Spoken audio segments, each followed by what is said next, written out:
everybody. Welcome back to another episode of the Young Life Podcast. My name is Scott. I'm the Young Life pastor here at Mapleview. Why don't you guys take a minute and introduce yourself really quick? Hi, I'm Elliot. I host the Open Concepts podcast that comes out weekly every Tuesday. I'm also a French studies student at York University. Hey, what's going on? My name is Jake Stanley, or if you listen to Life 100.3, I go by Shakin' Jake Stanley. Ladies. Yeah, hey, radio. Yeah, that's awesome. And hey, I'm Jordan, and I'm a Young Life leader. You're so much more than that, Jordan. You're not just. Yeah, if you got a boat, I never know what to say. She can sell you insurance. That's she's got you covered. Well, welcome to Young Life Podcast again. Thank you so much for joining us. It's always an honor and privilege to spend our Monday nights with you. And if you're in the live chat, make sure you say hello, as we're going to say hello along with you. Last week, our question of the week was. Actually 2 weeks ago, our question of the week was, what is something kind that someone has done for you? Josiah chimed in and said he loves it when the person in front of him pays for his meal at the drive-thru. Has that ever happened to you? Yes. Has it ever happened and it been a stranger? Or is it always somebody that you know? What? That was the one time for me. It was like 5:45 in the morning. I had to go to work, and I went to McDonald's for breakfast, and some nice lady like paid in front, and I'm like, what the heck? That's sweet. It's so nice. Did you pay the next person? I knew that was going to be the next question. I felt bad, but I'm like, no, I got to get to work. And I was like, no, I kind of need cash, so I appreciate it. Thank you. Jordan Morin is just so thankful that Caleb chose to marry her. That's just such a loving thing to say. Oh, you know what? He actually did comment the same thing as well. So, you know. Oh, really? Yeah, she's so good. Jordan asked me not to say anything, but because Caleb said the same thing, I just felt like made for each other. Stars had aligned. And Nick Burden, one of his coworkers, gave him a free espresso machine because he never used it. Whoa. That's actually sick. That's a pretty sick so cool. deal. Kindness makes all the difference, even small gestures. I think that's a good one to maybe remember. Pay for the person behind you in the drive-thru. That's a really easy one. I don't know if I have the budget to start pumping out espresso machines to people, but I do have drive-thru budget. Tonight we're talking about making sure that we have a culture of kindness in how we choose to speak. And a big part of it is not just our being a nice person, or it's not just my desire to want to be a good person, but to understand that as a follower of Jesus, I represent Jesus wherever I go. You know, we talked about in our Young Life download that associating and aligning our lives with Jesus is completely optional. Like it's a choice that we make to try to want to follow Jesus. And a responsibility that comes with that is that now we adopt this mantle of a representative and a witness. And so we talk a bit about tonight about the responsibility, what it means to have a culture of kindness in how we represent and how we witness what the gospel is, especially when it comes to online. Like I feel like everything that we do is online. Do you guys ever get trolls in your feed, or like are you going to engage with the trolls, or are you like run away from the trolls? I don't got the energy. I usually run away, but Caleb likes to engage, and it's very entertaining. Like extremely entertaining. He does like to engage. You can always tell when Caleb's having a boring day at work because he's on Facebook just like trolling. Don't tell Wiley.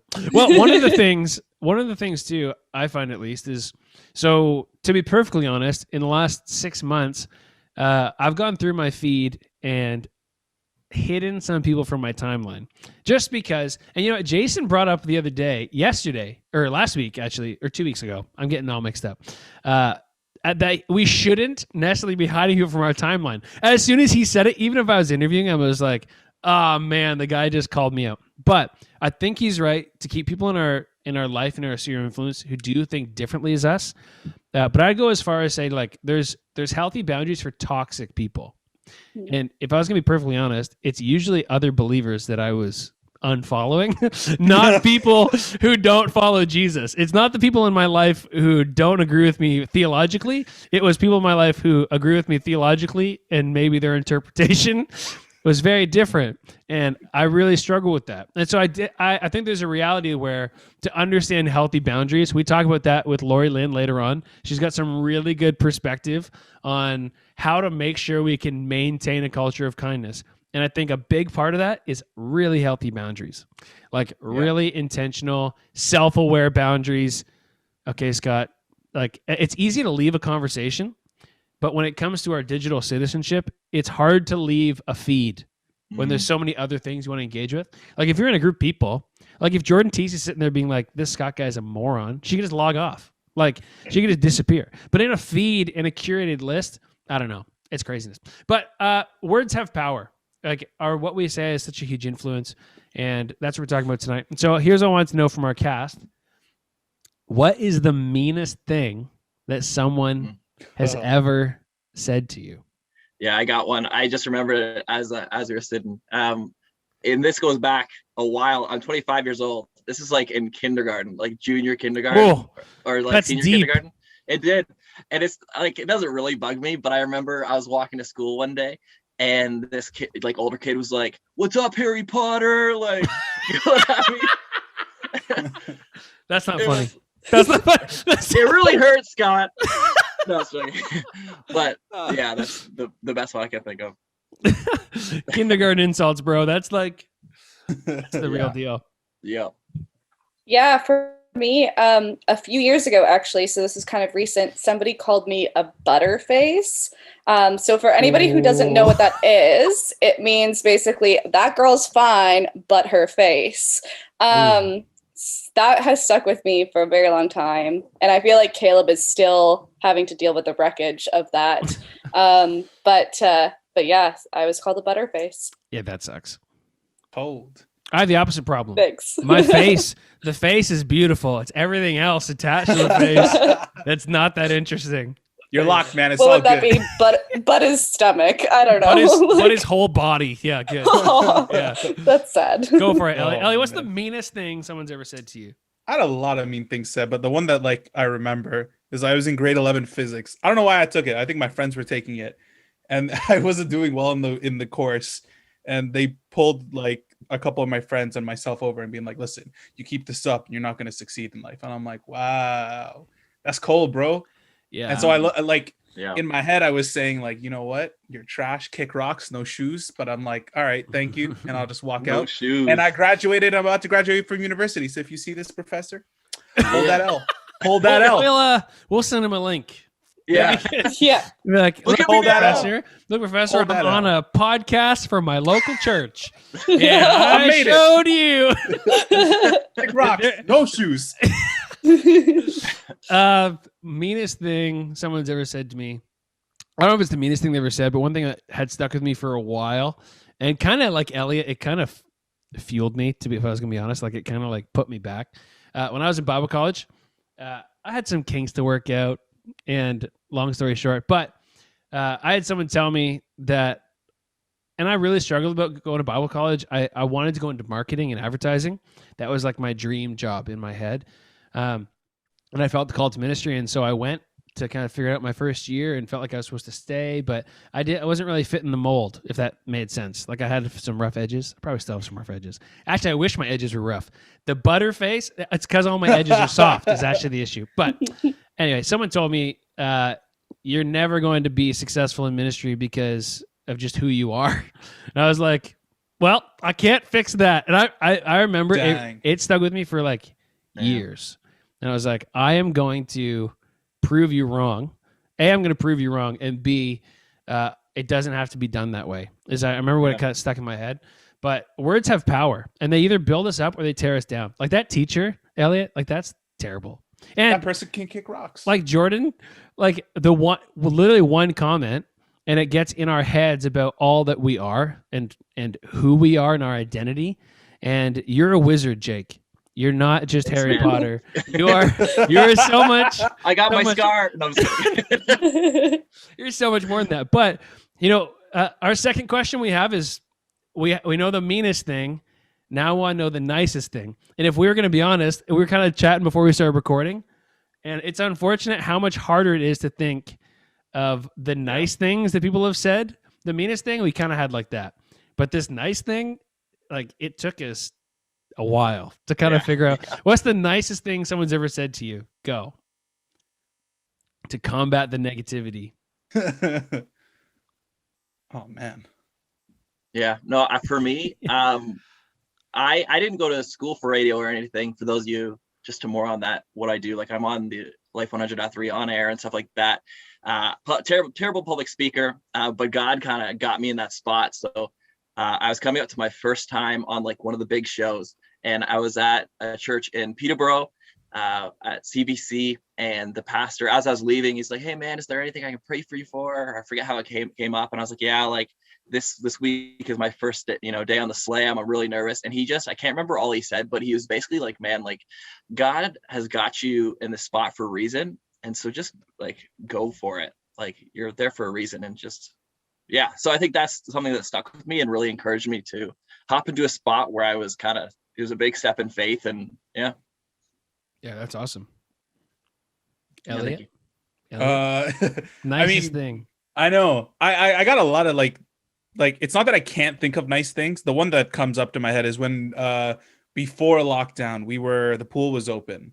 And so it was very like individual, only like 8 people at a time in the pool. And so we get like crabby people who are just like, complaining that they don't get more than 45 minutes in the pool or whatever.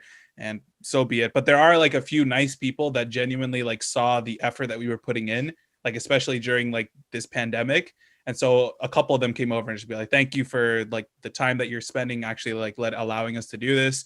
It helps." And I'm like, for like doing like a 9-hour shift, being there, just constantly watching people just swim, that was like a really uplifting thing to hear. So yeah.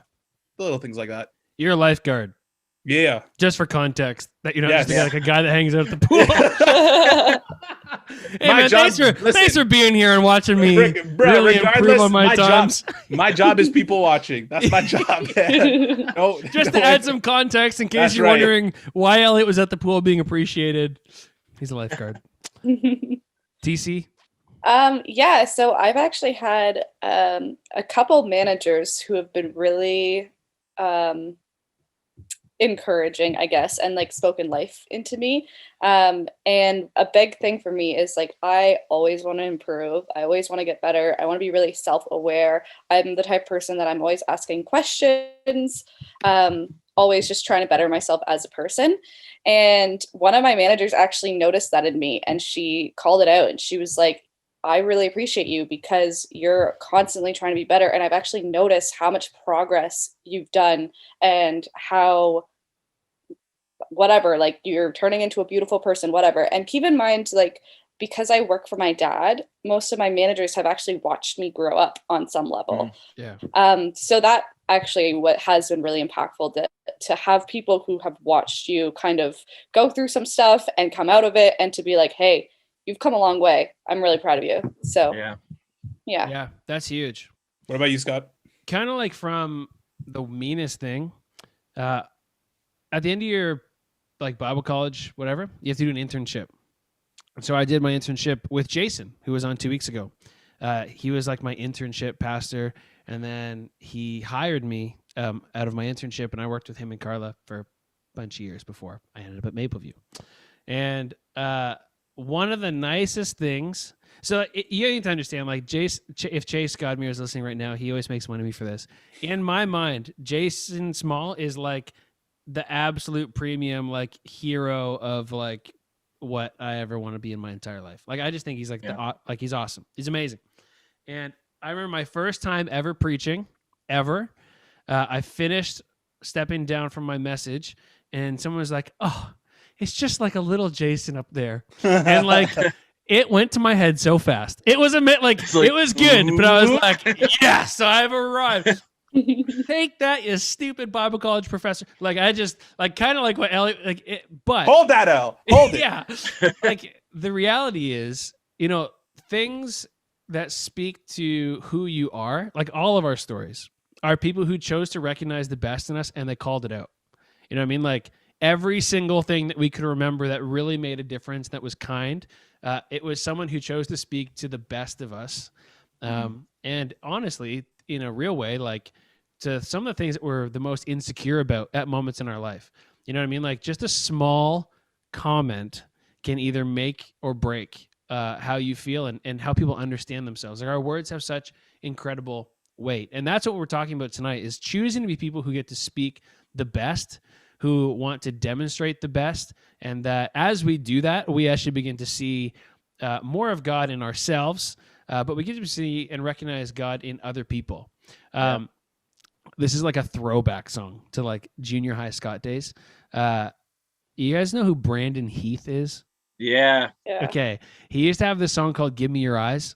And I was thinking of that. Yeah, like that's a throwback song, like early 2004 CCM Christian music. It probably is terrible in retrospect. I probably haven't listened to it in like years. I think it's terrible. But I think it's in my head right now, and I'm a little bit upset about it. Sing a little verse for us. But I'm not going to. The one thing I remember even now that song is being able to see people the way that Jesus sees people and speak to people the way that Jesus would speak to them. Like it's so incredibly challenging. We talk tonight about how to make sure the treasury of our heart is full so we are able to do that coming up our T-Well download. Also, we have Pastor Lori Lynn Head, who is, I'm pretty sure, coined the phrase, your response is your responsibility, which is what I think we need in today's day and age, that, we can't always control how people choose to come across in our life. Like we can't always choose the things that come across our plate, but we can choose how we respond to those things.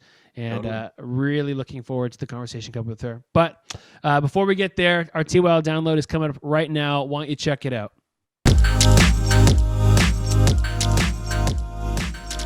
Well, tonight, everybody, we're concluding our 2-week talk about a culture of kindness. Last week, we talked about how we live our life reveals who we serve. How we demonstrate our faith reveals who we really serve, whether we serve Jesus or we serve ourselves first. Small gestures, like we talked about with Pastor Jason last week, small gestures over time add up to a huge difference. And even small intentional steps to demonstrate and show our faith, they add to that culture of kindness in our lives. We started there because we wanted to make sure that what we say aligns up with how we actually live our life. That if someone was to examine Scott and look at what I do, it would line up with what I have to say, especially around the area of faith and Jesus. And tonight we want to talk about the fact that what comes out of our mouth, it really matters, especially if we're going to be people who choose to represent Jesus. The reality is, you and I, we don't have to represent Jesus. It's completely optional. We don't have to align ourselves with him. We don't have to even associate with him. It's completely up to us. It's completely our choice. But if we do choose to associate ourselves with him, if we do choose to follow him with our lives, which I personally think is the greatest decision you can make in your life, there is a responsibility that comes with that decision. That we are his witnesses now. Because we have seen, now we must go and tell. We must go and show. There's a responsibility there. We are carriers of the witness and of the gospel. Like Jesus said in Acts 1:8, but you will receive power when the Holy Spirit comes upon you, and you will be my witness, telling people about me everywhere, in Jerusalem, Judea, Samaria, and to the ends of the earth. We adopt this mantle as a follower of a witness. It's an incredible privilege. It's an incredible gift. It's exciting because we carry with us a message of hope and a message that changes lives, just like the message and the power of Jesus has probably changed your life and has certainly changed my life. But it should be something that's cherished. It should be something that's exciting, something that's revered and it's coveted. It's incredibly special. And so how we talk about it, how we represent it matters greatly. It matters deeply. And I personally believe and have this personal conviction that the ownership to represent the gospel well, that's on me. How I talk about Jesus, how I talk about the kingdom, how I display God's goodness and kindness in my life, completely on me. I want to be intentional that I'm accurately depicting who Jesus is, that when I'm just demonstrating in my life what Jesus has done in me, because, it's someone's personal choice to receive Jesus or not, but it's my personal responsibility to actually show them in a real and authentic way what Jesus is really like and less of what I'm like in my own natural flesh. It's really important as we engage with culture, as we engage with other believers, or we engage with people who have not yet come to know Jesus, there's a responsibility to speak life, speak intentionally, and speak kingdom purposes and kingdom values. I'll be the first to say, unfortunately, I'm not always the best at this. Maybe you find yourself in the same place, when pressures in life build or stresses come or frustration grows, which it tends to in life. My intentions become fractured. My best hopes and aspirations for who I want to be and who I want to be in Jesus can become fractured under the weight and the pressure of the stresses of life. Maybe you ever find yourself in a position where you're going, I can't believe I just said that. Or maybe it's different. Maybe it's, I meant to say what I said, but I didn't mean to say it in that way. I can't believe I just spoke to that person like that. And what happens to many of us, that despite our best intentions under the pressures and the weight of life, our intentions can fracture. And we can find ourselves being someone that we didn't really plan on being, and yet it can happen to the best of us. Jesus brings some clarity as to why this is the case in my life and maybe in your life as well. And in Luke chapter 6, verses 43 to 45, it says this: "A good tree can't produce bad fruit, and a bad tree can't produce good fruit. A tree is identified by its fruit. Figs are never gathered from thorn bushes, and grapes are never picked from bramble bushes." All those bramble bush fanatics out there. But this is what he finishes with: "A good person produces good things from the treasury of a good heart, and an evil person produces evil things from a treasury of an evil heart. What you say flows from what's inside your heart." This is a challenging reality, is that our life, what our life produces is an indicator of what's inside, whether we like that or not.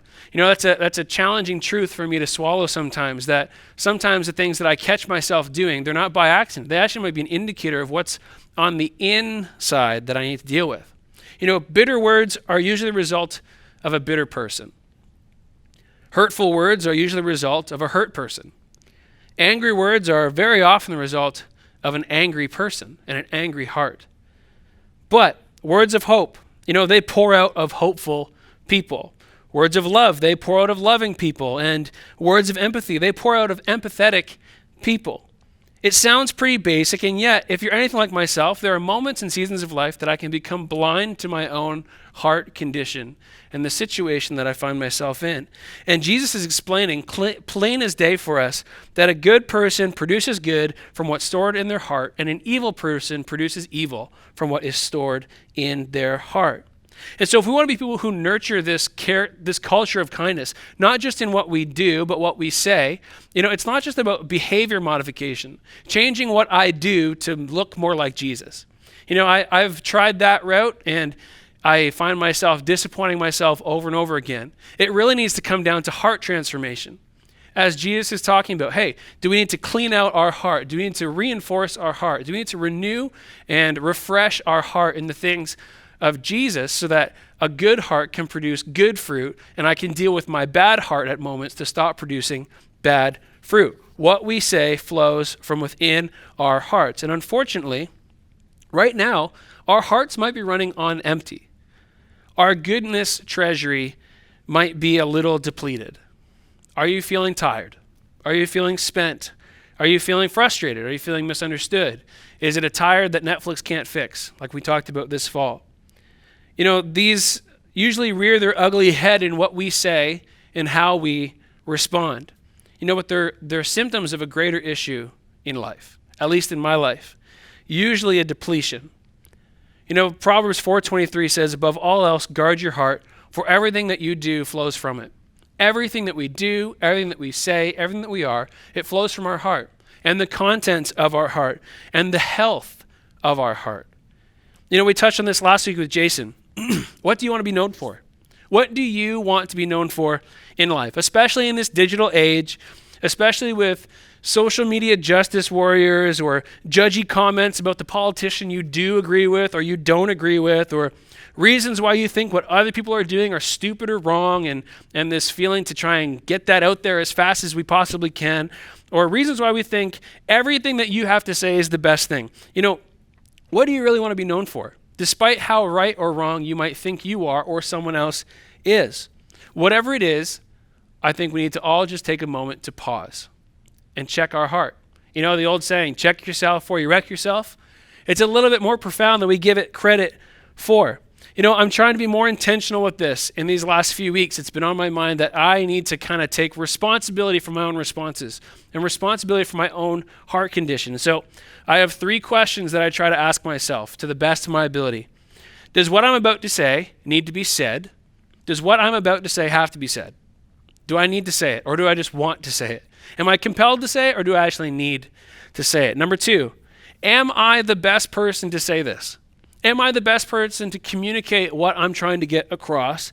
And if I am, what is a way that I can say it through the lens of a good and full heart, through a treasury that is full and content? So do I need to say what needs to be said? Am I the right person to say what needs to be said? And if I am the right person, am I saying it through a lens, a heart, and attitude of someone who has a full heart? James 4:19 says, you must be all quick to listen, slow to speak, and slow to get angry. And it goes on to say that anger does not produce the righteousness and the character that you and I long for. That ability to relate and demonstrate Jesus. It's really hard to demonstrate the graciousness of God when you're frustrated and you're angry. Not because we're just trying to say nice things or be non-confrontational, but do we understand that we represent something so much bigger than ourselves? We are no longer our own. We represent a God that has been infinitely patient, infinitely kind, and infinitely gracious, at least with me, and I'm very sure with you as well. I don't only want to emulate what I've shown, but I want to be someone who displays the goodness, kindness, and the character of God in my life. And so we need to choose a culture of kindness in all we do, in moments where it's not the easiest, and even in moments where people don't deserve it. Tonight as we go, I want you to think back with me to the moment that you first came to follow Jesus. The moment that you finally decided that faith might be something of value for your life, that you finally understood who Jesus was and what he wanted to do in your life. What was the person like who told you about Jesus? The person that really helped me make a decision was my youth pastor at the time. His name was Pastor Neil. He was incredibly kind to me when I was an annoying junior high and youth who was just probably a huge pain in his butt. He took time to listen. He let me get a few things wrong without having the need to correct me every single time. He chose to have patience. He spoke life and a future into me that I didn't necessarily see in myself, and he helped me see myself the way that God sees me, and not what other people had said about me. Think back in your own life to the place that you were, the people who have influenced you and helped you come to know who Jesus was. Did they lead with harsh words in your life?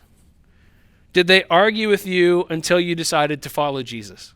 Was it a fighting match? Was it a confrontation that finally got you to Jesus? Did they blast you online for thinking differently than they did? Chances are they loved you, they chose kindness, and they were the best witness that they possibly could be of what Jesus was in them. And so tonight I want to encourage you and challenge you. Out of our heart, the mouth speaks. And out of our heart, our life acts. So would it be intentional to be people who cherish the responsibility of a witness that we have as people who have come to know Jesus? Would we guard our hearts against bitterness and the things that distract us from who Jesus is? And would we choose a culture of kindness every day, not just for our own sake and our own demonstration of the fruit, but so that we might be a good witness, that just like the person who brought you to faith, we'd be someone who could bring someone else to faith, just by the culture of kindness inspired by Jesus in the kingdom of heaven in our life, on display every single day. Well, we have our interview coming up next right now. Why don't you check it out?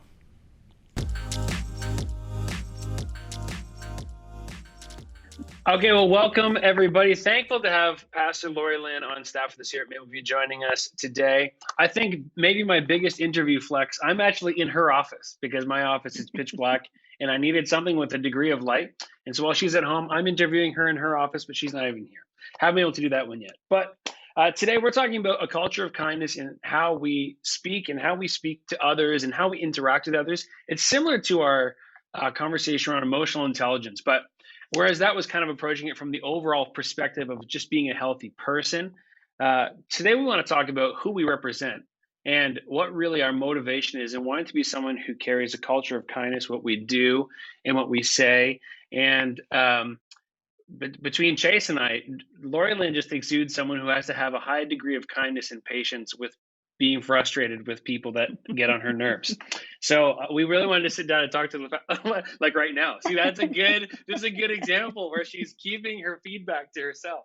And how to choose kindness and speak with intentionality in our lives, especially in situations that we find ourselves in where it can be really easy to maybe try and get the last word always.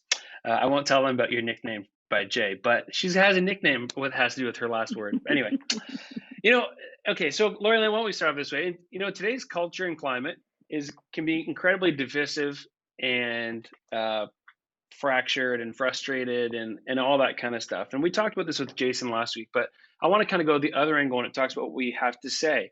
How has our faith prepared us to not turn to accusations or turn to put downs in our interactions with others? How has our faith prepared us to rise above all that stuff? Well, I think it's always a challenge because our human nature would prefer to do something different.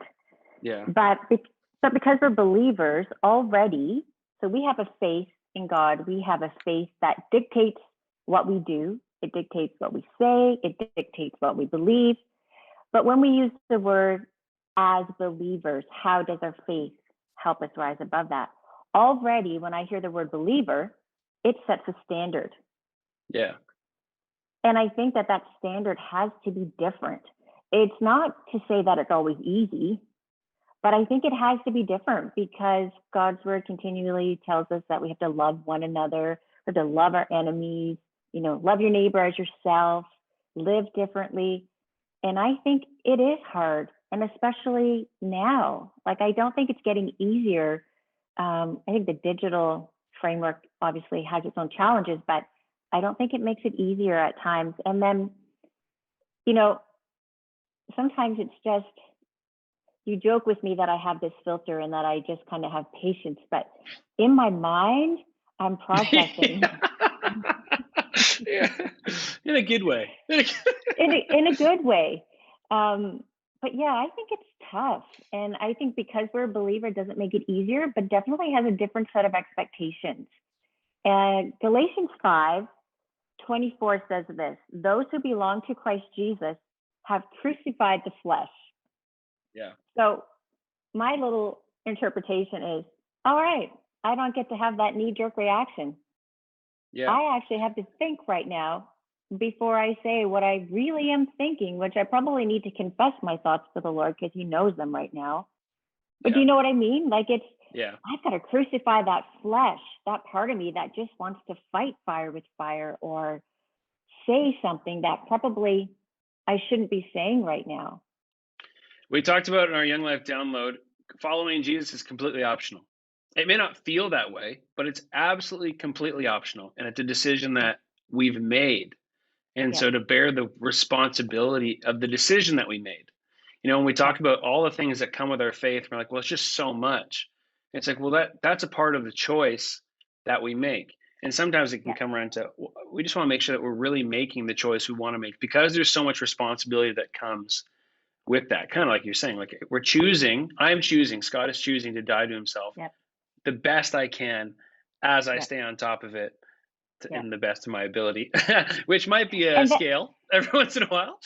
It totally will be because we're human we're created with these emotions and these feelings. It's not to say that you're going to say everything perfectly all the time, but there is an expectation to try. Like you say, there's a responsibility. That's a great word, responsibility.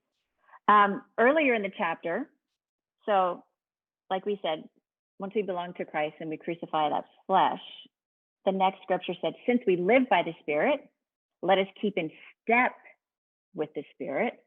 Let us not become conceited, provoking, or envying.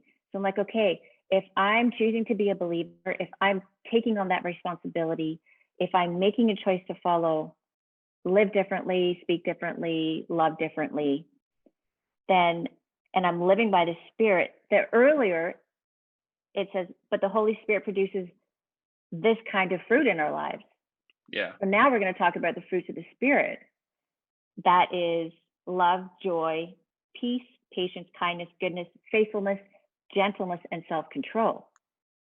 So if I'm crucifying my flesh and I'm living in the Spirit, this is a fruit I'm hoping to produce because of the responsibility. And the harsh reality, the harsh truth to swallow for us a lot of the time is, okay, well, your life is producing something. What's it producing? And that inward question is sometimes hard to come to terms with, because we can think we're doing really well. And yet, I think especially in this area, it's a really good early indicator of our heart situation. Yeah. Like, what is my knee-jerk reaction? I think you're always Yeah. never going to have a perfect knee-jerk reaction, but what extent is it wanting to burst out of me? What are the things that first come into my mind? What are the things that first come that I want to say first? And so even choosing to be kind and choosing to exemplify the fruit of the Spirit. Sometimes we talk about the fruit of the Spirit as if it's by accident. I think there is a point where it's this snowball effect that as we practice, it becomes more natural, like the renewing of my mind. But at first, it's like, I'm going to choose to say this, and you're probably not going to want to. And I think sometimes we try to wait for this mystical moment where it's just this natural, I'm just this loving person now. I'm not as frustrated as I used to be. And maybe that comes, and there's a grace in seasons, but for most of us, it'll be choosing to do it on some level. So if we're going to choose kindness, why does that make the difference? Like a considerate thought, a message, this culture of kindness we've been talking about, how does it open up the door for people to really see the real image of Jesus? We talked about in our Young Life download, it's my responsibility to demonstrate who Jesus is as accurately as possible. So how can this culture of kindness do that? How does it do it well? Well, I think, like you say, I think you have to be intentional. And I think that's the first misconception, which I'll talk about in a couple of more minutes here, but you have to be intentional. And I think over time, the more you practice something, the more, you continue to do that. But here's something to consider too. The world is full of grief, it's full of suffering, and it's full of haters. I don't want to be that person. Yeah. So another word we use, and we use it often, is countercultural. Well, when Jesus says to love my enemies, that's pretty countercultural to what our world would state. Yeah. So, and I don't think it's a complicated thing to love. It's not easy, but it's not complicated.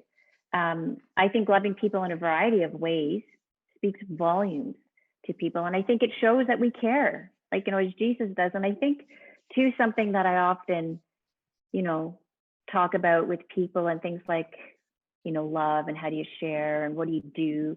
I think you just be genuine. Yeah. I think keeping it simple and being real. And I don't mean you're wearing your emotions on your sleeves all the time, but I think people watch you walk through pain. They watch you walk through accusations. People are looking at you. So I'm not saying that you're not hurt or blindsided, that you hide all of those and you try and look like, you're made of steel and everything is just bouncing off. But I think being real and creating simple moments for people. Like I remember one time, and it was the simplest thing. I said hello to this one lady in our church. And I see her 1,000 times. But one morning in particular, we were both coming out of the washroom at the same time. And I said good morning to her. And then a couple of Sundays later, I saw her in church. She's like, I have to tell you, I was so excited and just so like, I don't know, I can't remember the exact words that she used, but that you said hello. And I was kind of like, all I did was say hello. Yeah. Like, don't tell her you're sad at anybody else that Sunday. Exactly. And I know that's someone, who is a believer, and we're talking about, how to share the real love. But I say that to say it doesn't have to be a big event, but it could be a simple gesture.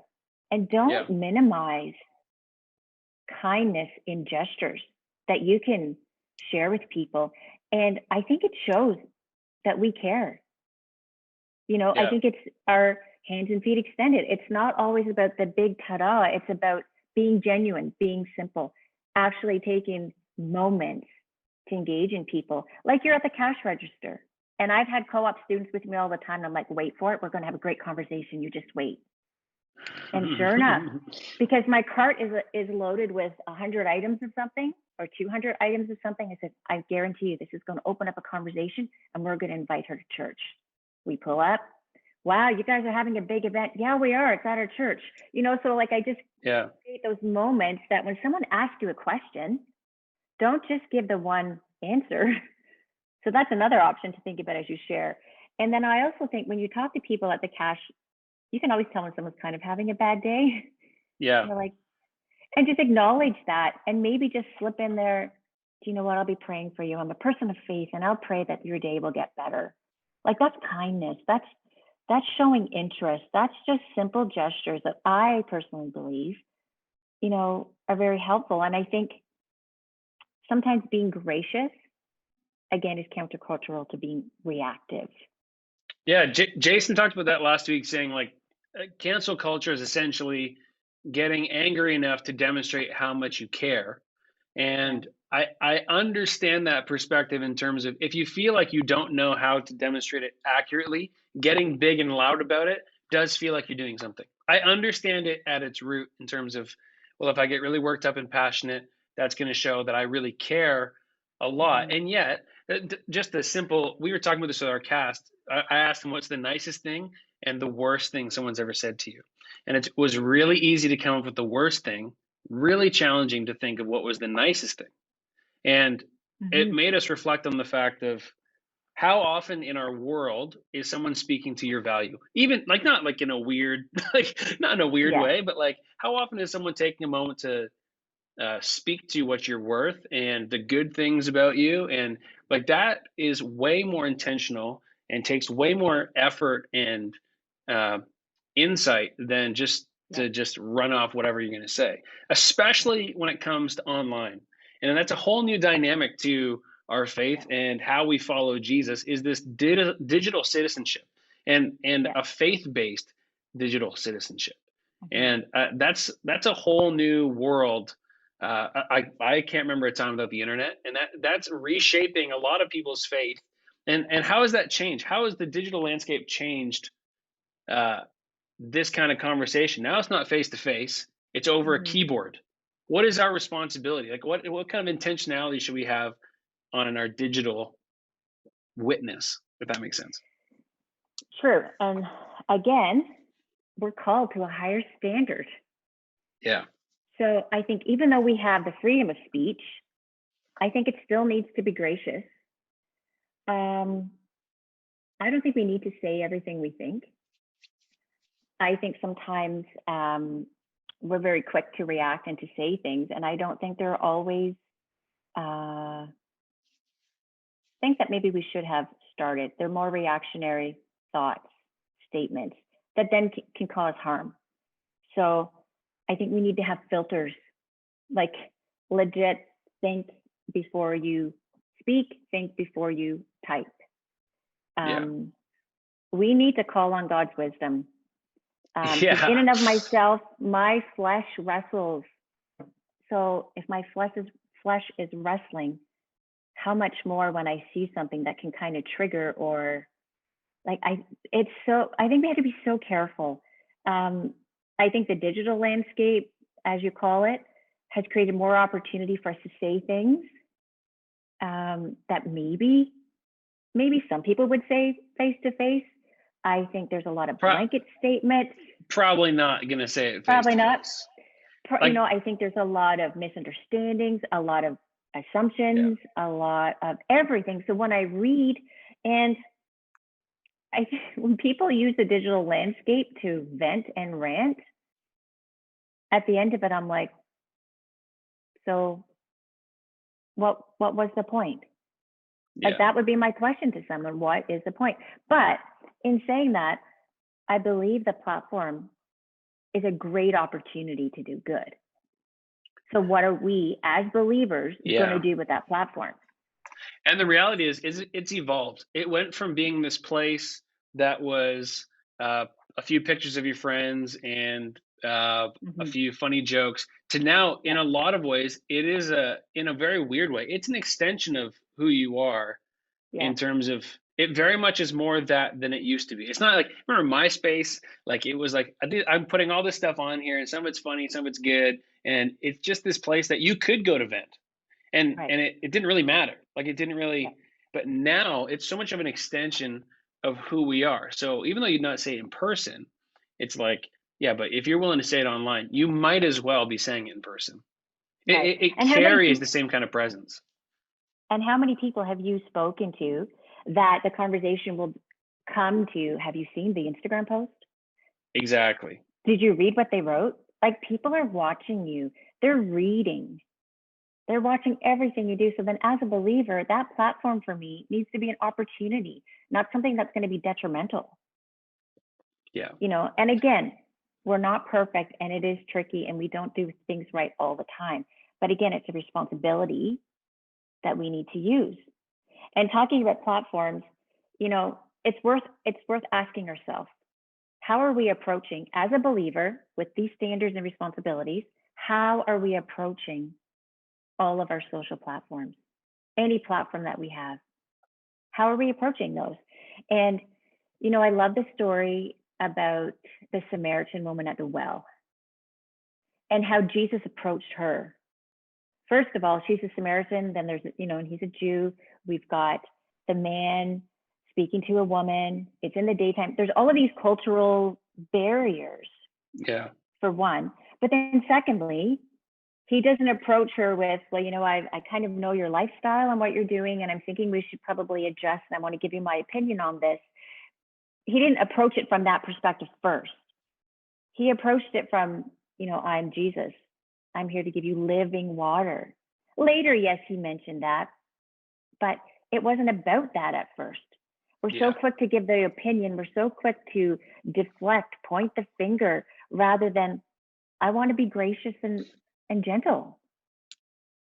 Yeah, and gentleness, I think, is a rare commodity in something that's digital. Like, we don't think about being gentle in how we say things behind a keyboard, because you're not looking at someone's face.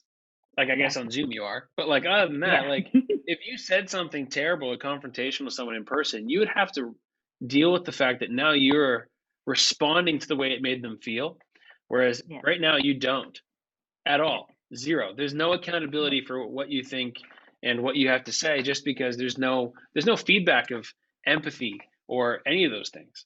And so a degree of intentionality, even more, to go, I know I'm not going to get that. And so what would it be like if I was sitting across from this person? Right. You know, I use like these 3 questions. I feel like lately I've been trying to use them a little more. Is what I'm about to say need to be said? Mm-hmm. Secondly, if it is need to be said, am I the right person to say it? And thirdly, if it needs to be said and I'm the right person to say it, what is the way that I'm saying this? How can I say this so that it actually conveys that I care about this, not just I'm mad about this? Right? Like, but that's such a longer process. Like in Proverbs, be slow to speak, quick to listen, because anger and the frustration does not produce righteousness, which I think everybody has experienced that this year. That frustration and anger has not produced righteousness necessarily across the board. And so that choice and responsibility of kindness is like such a huge piece. So what are some practical things we can do then? What are some things that are everyday followers of Jesus can begin to integrate into a more intentional means of practicing this kindness in how we choose to speak and talk to people in everyday life? All right. So I love practical things because I love to learn, but then I love the practical part. Like, I love the behind the scenes of what makes things work. Luke 6:45, which I think, Scott, you may have read a bit earlier. And it says, a good man brings good things out of the good stored up in his heart. And an evil man brings evil things out of the evil stored up in his heart. For the mouth speaks what the heart is full of. And it's so important, I think, the condition of your heart. Yeah. And like, it's so important, probably so much so, like, it's mentioned so many times in scripture. So then my question would be, what is your heart full of? What's it full of? And then another scripture, Matthew 12:34, for out of the abundance of the heart, the mouth speaks. Proverbs 4:23, keep your heart with all vigilance, from it flows the springs of life. Above all else, guard your heart, for everything you do flows from it. So that's the first practical thing. What are you filling your heart with? Yeah. And if we are believers, we need to fill it with God's word. We need to fill it with truth.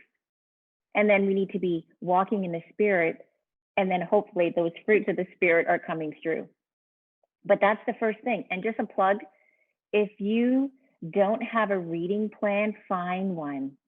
Nicky Gumbel, the Bible in a Year, read it. Every day it just tells you what to read. And then he has a devotional that will help you understand what you're reading. And the Bible is so full of information. You're not going to get it all in one sitting. It's going to be years of it coming alive in your heart. But you have to create a routine and establish that and find that, because you got to fill your heart. If we want to be countercultural, if we want to be a believer, if we want to take that responsibility and actually know what to do, we have to fill the heart with the right thing. And that's God's word. I shared a topic with some moms. I've been meeting with moms every week during COVID, and I was talking about roots. And John 15:5 says, I am the vine and you are the branches if you remain in me. And that whole word remain, it's not passive. It's not passive at all. Again, choice, responsibility, and as I was studying it, it just kind of came alive a little bit more. And that the process of being rooted, grounded, and settled in Christ requires continual work. So every day you have to make a choice. Am I going to read and fill my heart with what I need to fill it with? Every day it's a choice. I need to remain in God's word. I need to remain in his presence. And I want to remain in his love, that therefore I can be intentional and share that love with other people. But I realized over life, at the young age that I am, 34. 34. Yeah, 34. It just doesn't happen. I got to be intentional. I need to take initiative and make it happen for my part. So that's something I think is first thing, a practical thing. Secondly, this is a phrase I use all the time, and I heard about it in a marriage course. And it says, your response is your responsibility. Own it. Take ownership. Stop deflecting. Stop justifying your comments. Stop justifying your behaviors and pointing it to someone else. You are responsible. Yeah. And your response is totally you. That's yours. That's nobody else's. We have to stop justifying. Thirdly, and actually, sorry, under responding, your response is your responsibility. And Scott, you already touched on it a little bit earlier. And I had here, think before you speak or type. Is what I'm going to say helpful, beneficial? Is it really necessary? But most importantly, is it life-giving? Yeah. As a believer, is what I'm going to say life-giving? And then I'm not opposed to opinions and talking things through, hashing things over, wrestling them through. But I recommend it. You do it with a trusted friend. Yeah. We're not doormats. We're not people who don't have opinions and thoughts and views, perspectives. We do have those. But I think as a believer, be careful with that. And then if you're kind of wrestling through something and really trying to do it with someone that you can just not worry where the words land and process it, wrestle it through. I think those are practical things that I have found helpful. Yeah, for sure. And you don't always win at every single one of those, but you've got to start somewhere and you've got to take initiative and ownership. Those are big, big words for me. Well, and as you're talking, it makes me giving ourselves grace when we don't get it right. But if we're going to bear the responsibility of being a witness, the power of an apology. Yeah. That's talking about taking responsibility. Even more than I'm going to try and be intentional up front, but I need to be intentional even after it doesn't necessarily go the way I thought it was going to go. Look, for all that it's worth, I didn't necessarily mean it to go that way. I'm sorry. Yeah. Even that, if we understand our responsibility as believers to be kind and demonstrate graciousness, then that should extend to after the conversation's over, even if it's online. Mm-hmm. I talked about something more countercultural than humbling yourself to go, opinions aside, how I said that was just wrong. I think that's maybe an even better witness of fruitfulness in our life and that treasury being full, that, he's talking about in Luke. If there's goodness stored in my heart, then there's no shame in having to go, because I want to keep that goodness in my heart. And from the goodness in my heart, I probably should be apologizing. I probably should say, I'm sorry, I didn't mean to say it like that. And without the justification. I think that's a great point. The jumping out, I don't need to justify why or give excuses for why I said something the way. Maybe I just need to say sorry and then move on from there. And then the next time it comes around, try and do better. They're such practical things, but I think they make a world of difference in being able to show our faith, and like you're talking about, especially online, and as things have changed, and as tensions are raising, that we need so much more of it than maybe we've needed in the past, or at least be so much more intentional about it, because I feel like things only progress. And that's perfect. Progress. And I think that's what happens. You start out to say one little comment, and then all of a sudden it explodes into this massive debate. And that's where, it's intentional. You got to be careful. Yeah. Jason said last week, am I adding to the load or am I lightening to the load? And I'm like, I'm a very visual person. So I like that idea. Am I adding weight to this conversation? Am I going to press down on this until it bursts? Right. Or am I taking something away from it? Even if everybody else is adding to it, what do you want to be known for? Like you said earlier, what do you want what do you want people to know you as? Someone who's just adding weight, or are you going to be people who are going to try and take that weight off? Which I think is a great reminder. I was going to say, we have enough people we have enough haters. Oh, totally. So let's be life givers. Yeah, that's a good reminder. Well, thank you, Lori Lynn, for joining us. It's always a pleasure to have you on, and we'll have to have you come back. That'd be great. Maybe you can be in your office next time, or maybe, hopefully, it will be face I'll to be in face yours. instead of. Yeah, exactly. We'll office swap. It'll be great. But thanks for spending time with us today, and for everybody else, back to the cast.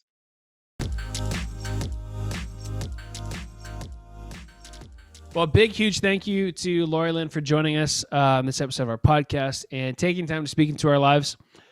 Craig and Lori Lynn would just love to get to know you and pour into your life. They're just the kindest, sweetest people.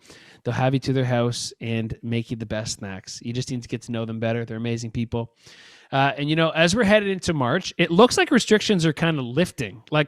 Maybe I shouldn't say that, but it looks like, it looks like things are shifting and potentially things are opening. And so what I want to make mention of is keep your eye on our social feeds, because we will be introducing Young Life back in person again as we can. To be perfectly upfront and honest with you, it's a little bit dependent on the time bomb that is when my wife will give birth to our first kid, which we're super excited about. It's going to be amazing. Your kid ruined everything for us. It does throw a wrench into the reopening plan just a little bit. So if you keep your eyes on the social feeds, we'll let you know when we're back in person. I'm going to be taking a week off just to make sure that my family is all good to go. But after that, we'll be back in person. And I'm really looking forward to some of the plans and ideas we have going forward with that. Also, before we go, we do have our question of the week, and we wanted to be looking forward. We wanted to have something to dream about, something to think about. So our question of the week is, if COVID was no more, life was back to normal, what's the first thing that you would do? Time, money, location is not an issue. You could do anything in the world. Go. What would you do? We would go on a tropical honeymoon. Oh, that's a good one. Probably to Turks and Caicos. I don't know. I just pulled that out of my hat. Turks and Caicos. Oh, tropical vacation, probably to Georgia. That'd be so nice. That'd be great. Turks and Caicos is in the Caribbean. Yeah, my mom and dad went there. But you can go anywhere. You don't have to go somewhere that's in your price point. I feel like that's a dream, but that's like a very achievable dream. Is it? I don't know. Fine, maybe Bali. It's not. Bali. Oh, let's go. You go. Yeah, now we're talking. I shouldn't say that because mine's actually not that crazy. Scott's telling me my dreams aren't enough. Dream bigger. Jake, what about you? You can do anything. Yeah, there's two, but a couple places I've always wanted to go are California. I'd love to go there. And then I want to go to England. I'm a big Chelsea fan, big soccer fan. Is that your new girlfriend? Football fan. No. Nice, bro. Nice. Don't worry. It'll be announced on the TYL podcast. International relationship, my dude. Nice. Hey, it'll be good. So yeah, go watch a game. Go watch a Chelsea game. It'll be good. Yeah, that's a good one. Yeah. Elliot? Japan. No cap. Japan. I've always wanted to go. Probably I was planning to once I was done school, but with COVID restrictions. So if that passes, I'm gonna take a week or two and just go. Yeah. I have heard That'd be sick. I've heard it is true. Asia has some of the most state-of-the-art cities in the entire world. I want to see that. I think I just love that in South Korea, Seoul, or what's the other one that's really North think you're- Korea. I shouldn't I- start making it. North Korea.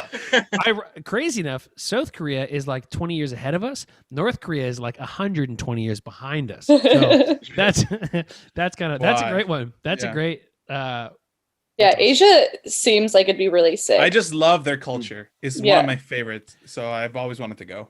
It's probably the least Asian food thing, but I love shrimp tempura. Like they're probably like anybody's probably like, dude, that's essentially deep fried American food. But with like I don't know what the sauce is. It's not soy sauce. It's different. So good. It doesn't- Yeah, like the sweet sauce. Oh, it's so good. Just right into the veins. I don't have to eat it. It's just right into my body. If I could do anything, I would love to. I guess people get push presents, and I did not know this. And so, what Michaela and I decided to do for our push present. Do you know what a What push is present No. it is? So when After you're- the wife pushes. after your wife gives birth, you're supposed to get them a Oh. present. I'll give him a high five. Look, I've never heard of that. I Me get either. stressed. I get stressed. You haven't heard of that? No one's heard of that? No, Everybody's that's a first look, for me. guys. It's a thing. Get it in your brain now, Caleb. You just start thinking about it now. The reality is, I get stressed out about presents because I always think that my present's gonna suck, even if it's good. Literally all the time. Doesn't matter who it is. I'm always like, this is a terrible present, and so I always end up overspending all the time. So I've been a little bit stressed out about what I'm supposed to get Michaela for a push present. So I've been asking her. So what she'd like to do is go on a trip. So if I could pick a trip, kind of, who said California? I would love to fly into San Francisco, rent a convertible, and drive down the coast all the way down to like Ooh. San Diego. I think that would be maybe my very attainable. I'd like to do that as like our baby moon trip when this is Yeah. all over and leave the baby with my parents and What if she's bring them. watching this? What We'll if she's probably watching leave them with this? my parents. So it would No, be she the knows. baby moon. Oh, She okay. knows there's been Okay. so much stress about what I'm gonna get her that she was like, I would love to go on a trip. And I'm like, oh, thank you, Lord. Like I that bet. means I don't have to order it on Amazon now. Like I can I can get it later. Anyway, we want to know if COVID was no more and life was back to normal. Dream for a moment. What is the one thing you'd want to do? The first thing you do? Time, money, location, not an issue. We would love to hear about it. Also, just our last reminder to be checking our social feeds as we start heading back into in-person, what this is going to look like, when it's going to be. That'd be awesome. Other than that, we're thinking of you. We're praying for you guys always, and we'll catch you guys next week.